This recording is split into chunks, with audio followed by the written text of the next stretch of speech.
할렐루야. 이제 우리 찬양, 꽃들도 잘 아시는 찬양이죠. 찬양하시면서 새벽 예배를 하나님 앞에 올려드리도록 하겠습니다.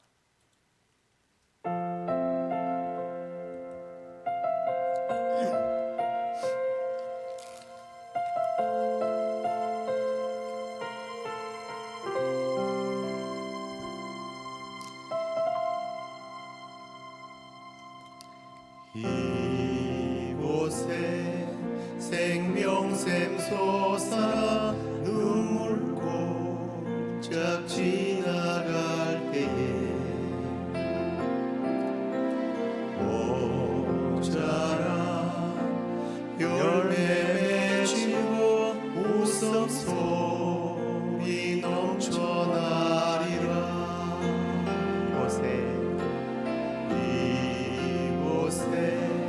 생명샘 솟아 눈물 골짝 지나갈 때에 모자라 열매 맺히고 웃음소리 넘쳐나리라. 꽃들도 구름도 바람도 넓은 바다도 찬양하라 찬양하라 예수를. 하늘을 울리며 노래해 나의 영혼아 은혜의 주 은혜의 주 은혜의 주.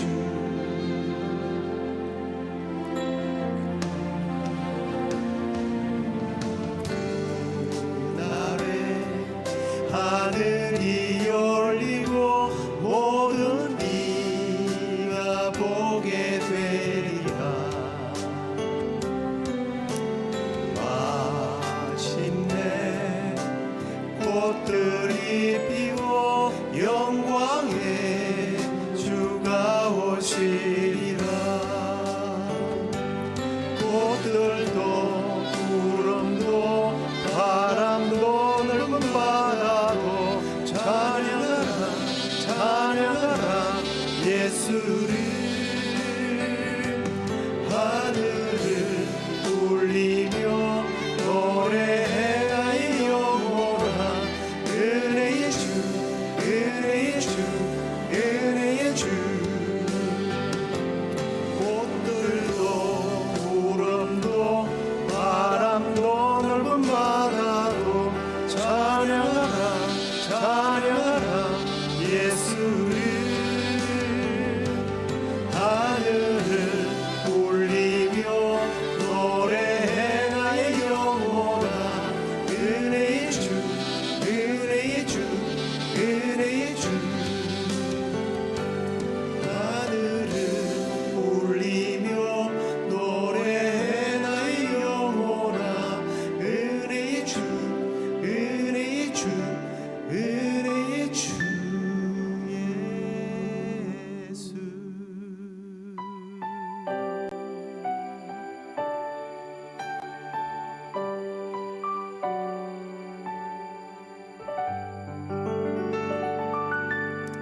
우리 같이 사도신경으로 신앙 고백 드리도록 하겠습니다.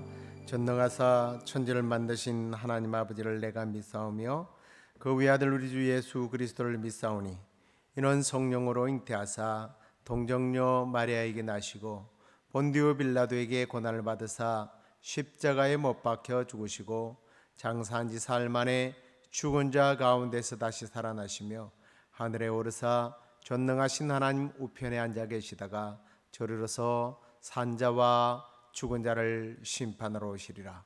성령을 믿사오며 거룩한 공회와 성도가 서로 교통하는 것과 죄를 사하여 주시는 것과 몸이 다시 사는 것과 영원히 사는 것을 믿사옵나이다. 아멘. 우리 찬송 한 장 더 하도록 하겠습니다. 약할 때 강함 대신에 함께 찬양하도록 하겠습니다.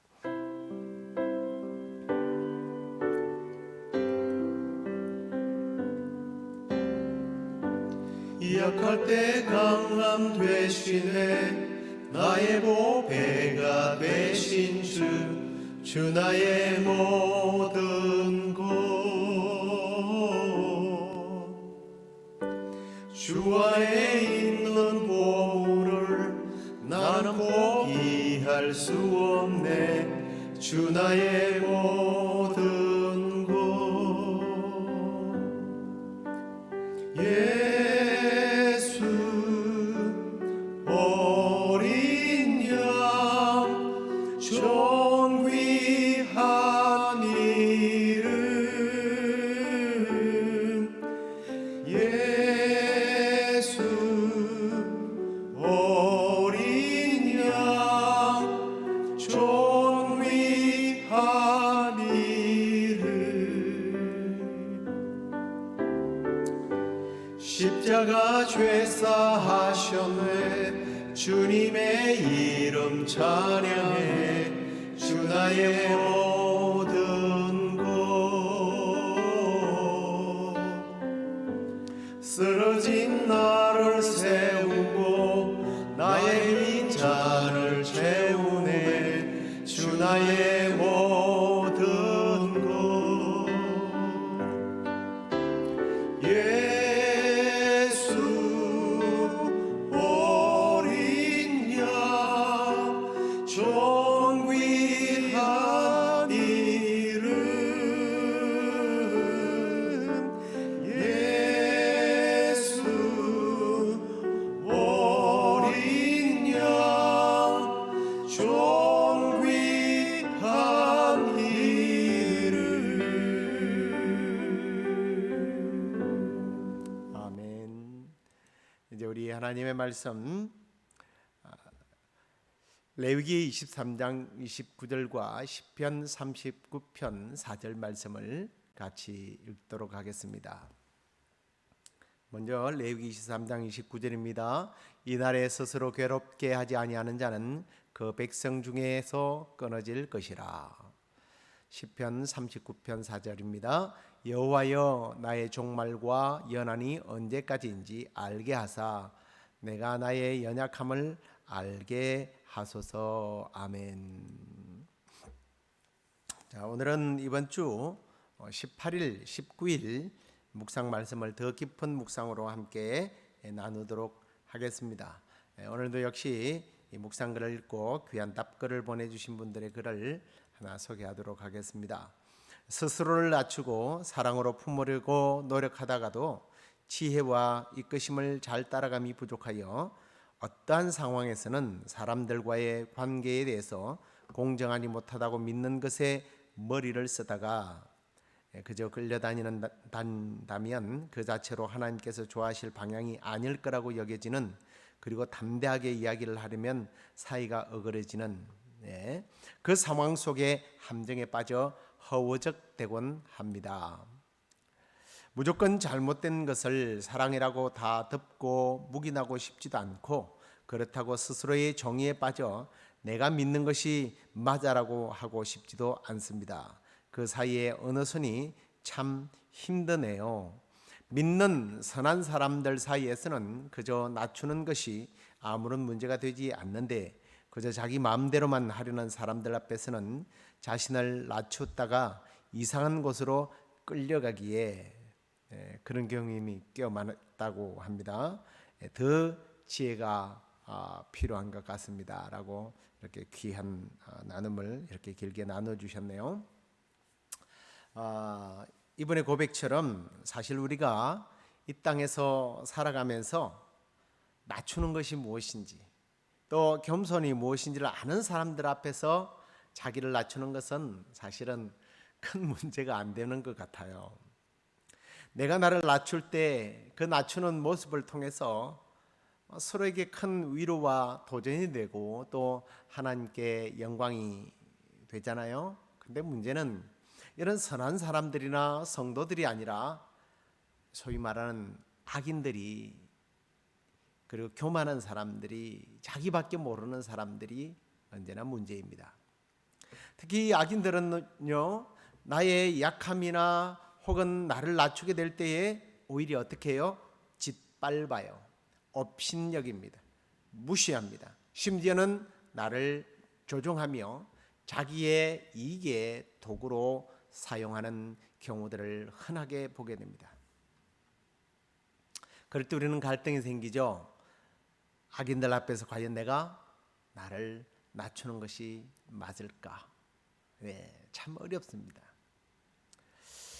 우리가 18일에 나눈 말씀을 다시 한번 보시겠습니까? 이 날에 스스로 괴롭게 하지 아니하는 자는 그 백성 중에서 끊어질 것이다.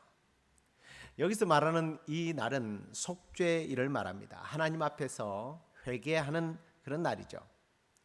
이 말씀은 먼저 우리가 우리 자신을 낮춰야 하는 대상이, 낮추어야 할 대상이 하나님이라고 하는 것을 우리가 발견하게 됩니다. 우리는 하나님 앞에서 나 자신을 늘 낮춰야 되죠. 제가 묵상을 통해서도 관찰한 것을 열거했습니다만, 스스로 괴롭게 한다는 것은 이방 종교에서 하는 그런 자학 행위가 아닙니다. 엘리야와 갈멜산에서 참신을 가리는 대결을 냈던 이 바알을 섬기던 자들 보세요.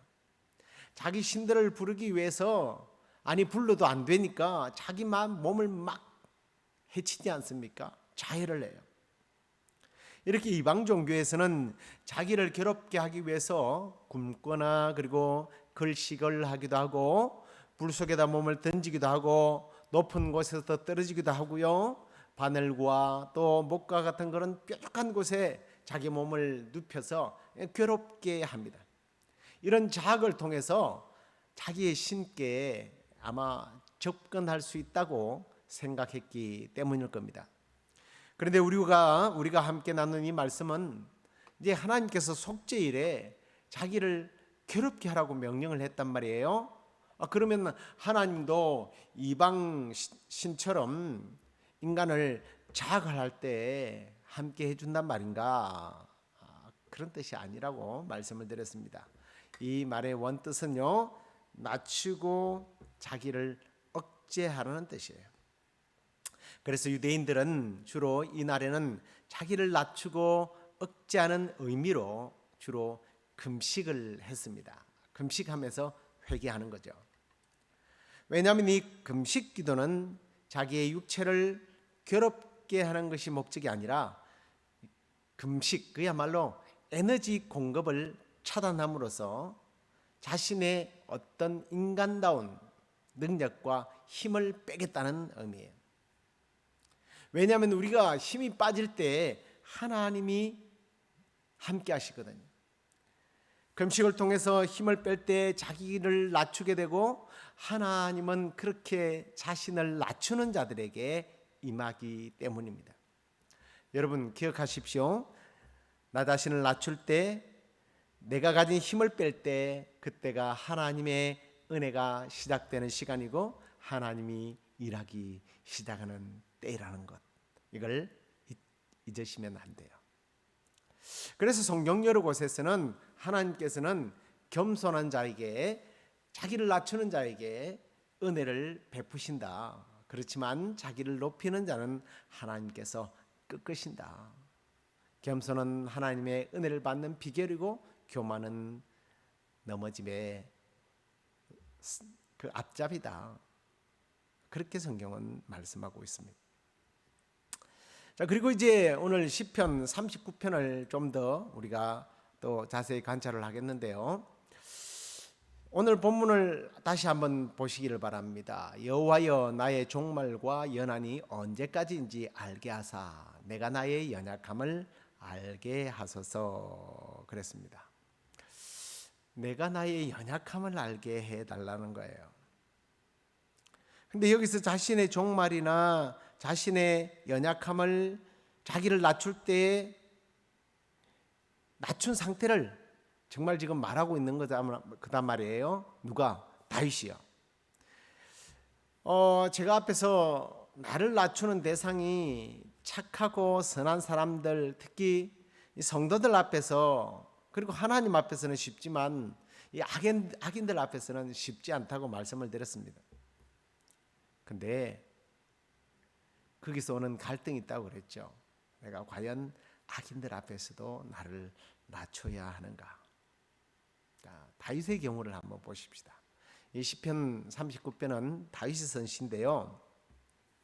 이 시편이 언제 어떤 상황에서 쓰여졌는지 정확하게 언급은 하지 않지만 시편 150편들 가운데서 이 참회의 시가 7편이 있는데 그 중에 한 시예요. 그냥 참회의 시다라고만 볼 때는 당연히 바세바를 범했을 때에 회개했던 내용이겠지만, 근데 그 표현하는 상황을 보면 압살롬의 쿠데타가 있었을 때 쓴 시가 아닐까라고 이제 학자들은 추측을 합니다.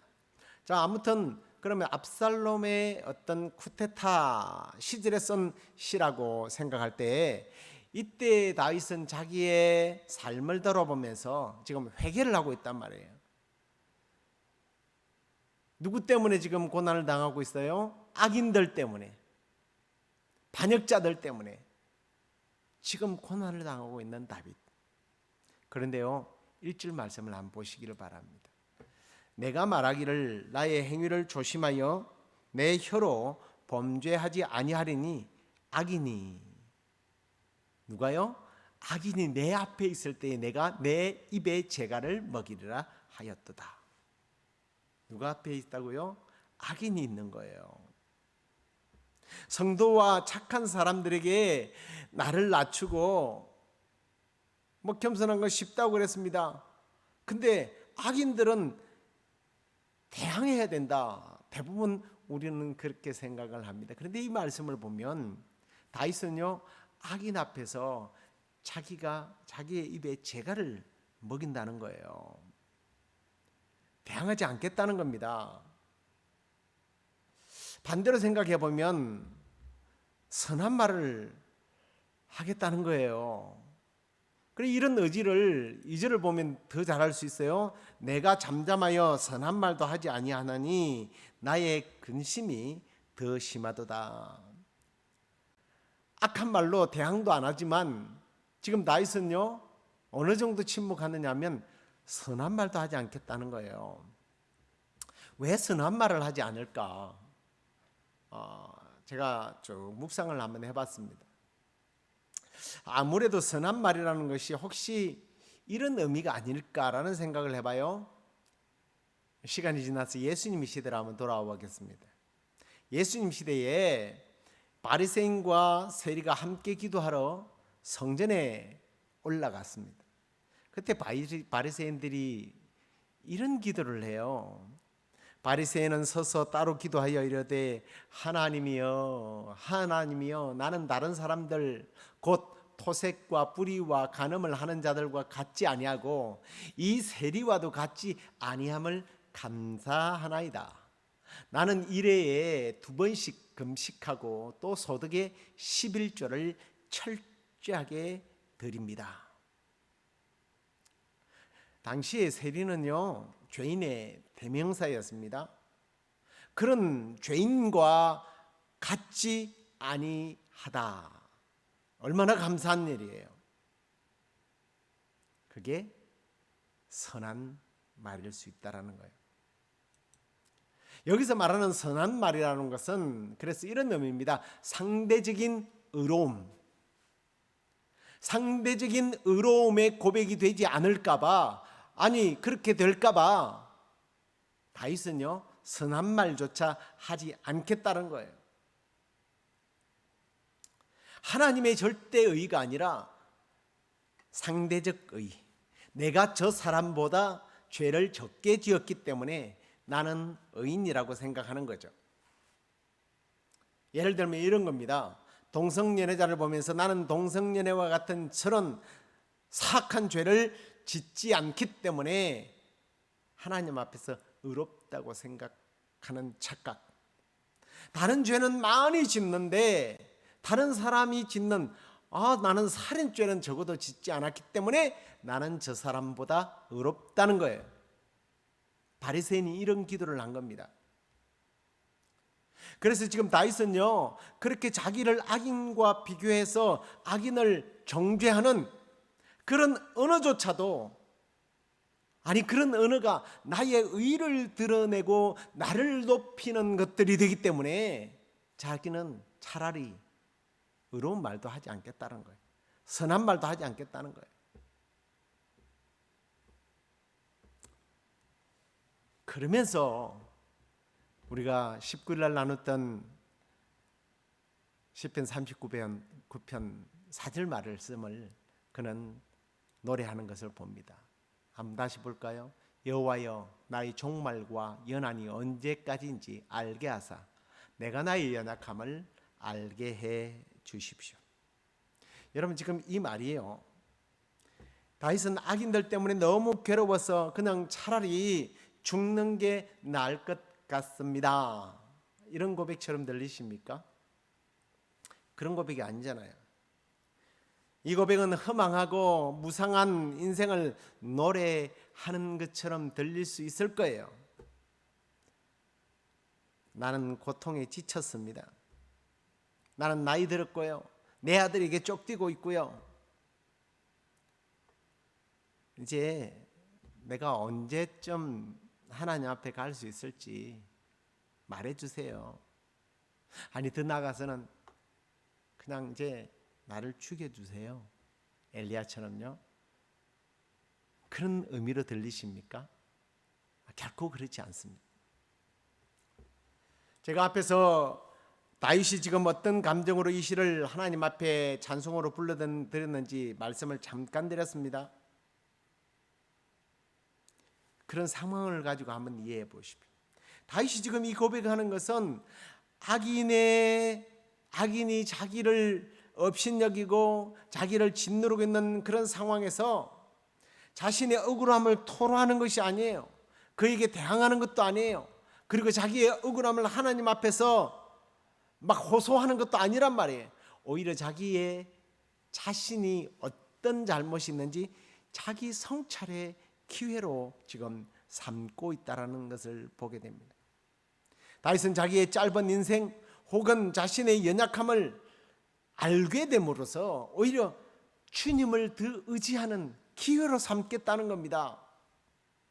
그와 같은 다윗의 정서와 그런 소망과 마음이 잘 표현된 곳이 바로 이제 7절에 나와요. 주여 이제 내가 무엇을 바라리요? 나의 소망은 주께 있습니다. 나의 소망은 주께 있습니다. 다윗은요, 악인이 강해지고 자신은 연약해지는 그 약함으로 인하여 불평하고 원망하고 불신앙적인 삶의 태도를 보이거나 혹은 1절에서 바뀐 것처럼 내 혀로 범죄하지 아니할 것입니다. 그걸 반대로 넘어서서 막 하나님 앞에 혀로 범죄하게 된다면 어떻게 되겠어요? 그런데 다윗은 그렇게 하지 않겠다는 거예요. 내 혀로 결코 범죄하지 않겠다는 거예요. 우리가 어려움을 당할 때 우리의 말로서 원망과 불평을 쏟아내게 될 때에 여러분 하나님께서는 결코 기뻐하지 않습니다. 다윗은 그걸 알았던 거예요. 누가 기뻐하겠어요? 당연히 사탄이 기뻐하죠. 감사의 고백은요, 범사에 감사하는 것은 하나님께 영광의 찬송이 되지만 원망과 불평은요 좀 이상하게 들릴지 모르겠습니다만 사탄을 기쁘시게 하고 사탄을 찬양하게 되는 거예요. 사탄에게 영광 돌리는 거예요. 사탄의 마음을 시원하게 해주는 거예요. 다윗은 그러지 않겠다는 거예요. 다윗은 하나님께서 인간의 수명의 더덥섬과 불확실성을 깨닫게 하셔서 자기를 둘러싸고 있는 모든 고통으로 인해 당황하거나 불신하지 않고 오히려 전심으로 하나님을 의지하겠다는 결단을 하고 있는 것을 보게 됩니다. 모세도 비슷한 고백을 했죠. 우리의 연수가 70이요 강건하면 80이라도 그 연수의 자랑은 수고와 슬픔뿐이요 신속히 지나가니 우리가 날아가나이다. 오래 산다고 자랑할 것이 아니라 내 삶이 과연 하나님께 붙잡혀 있는가? 내가 얼마나 주님께 내 삶을 의탁하고 주님이 내 삶을 붙들고 있는지, 아니 나도 주님을 붙잡고 가는지, 이게 더 중요하다는 거예요. 그런데요, 제가 이 말씀을 보면서 지금 내 삶에, 내 주위에 일어나는 일들이 나의 힘을 빼고 있구나. 나의 의지를 약하게 하고 있고, 나를 불리하게 만들고 있고, 나를 약하게 만들고 있구나. 그리고 악인들은 점점 더 특세하고 있구나. 왜 그럴까? 오늘 이 말씀의 핵심입니다. 내가 힘이 빠져야 하나님께 더 가까이 갈 수 있기 때문에 하나님께서 지금 나의 힘을 빼고 있는 거라는 거죠. 내가 힘을 빼지 않으면 하나님께서 힘을 빼는 거예요. 그러면 누가 손해? 내가 손해죠. 의미는 있어요. 어떤 의미에서 참 다행이기도 하지만, 그러나 내 삶은 불행한 거예요. 그것도 은혜라고 말할 수 있겠지만, 근데 그걸 즐기지 마십시오. 하나님이 힘을 빼면 나만 힘든 게 아니라 내 주위에 있는 지인들이, 아니 가까운 나의 가족이, 우리의 공동체가 힘들어요.